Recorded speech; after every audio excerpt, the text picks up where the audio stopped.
Deuxième point essentiel, pour jouir de la grâce dans le travail, compte sur Dieu et non sur toi-même. Compte sur Dieu et non sur toi. Compte sur Dieu, non sur tes propres efforts. Reconnais ta faiblesse et dis: Seigneur, je puis tout par celui qui me fortifie. Chaque chose que tu vas entreprendre. Parce qu'il y a des personnes qui ont l'impression que parce qu'elles vont trop travailler, qu'elles vont beaucoup gagner. Frère, il y en a qui travaillent beaucoup mais qui ne gagnent rien. Il y en a qui fournissent des efforts. Vous avez déjà vu les casseurs de pierre, comment ils travaillent le matin au soir? Pour avoir 3000 francs à la fin de la journée, on te fait passer une journée là-bas, je crois que tu vas mourir.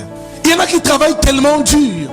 J'ai vu un papa de 70 ans qui portait un pouce rempli de bois. Et il grimpait une colline qui était tellement raide. J'ai demandé: mais cet homme, c'est un surhomme, c'est un esclave.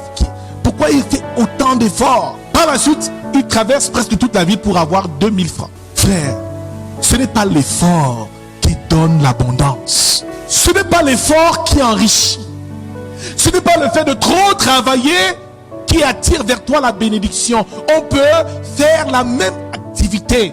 La mienne marche et la tienne ne marche pas. Avoir le même budget pour travailler. Avoir le même capital. Faire un projet. Mais quand j'investis, ça ne marche pas.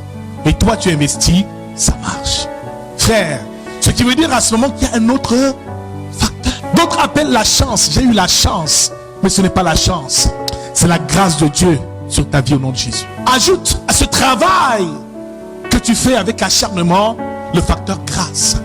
N'oublie jamais que le planteur ou le cultivateur, le semeur sème la graine dans le sol. Oui, ça dépend de lui le nombre de graines qu'il mettra dans le sol.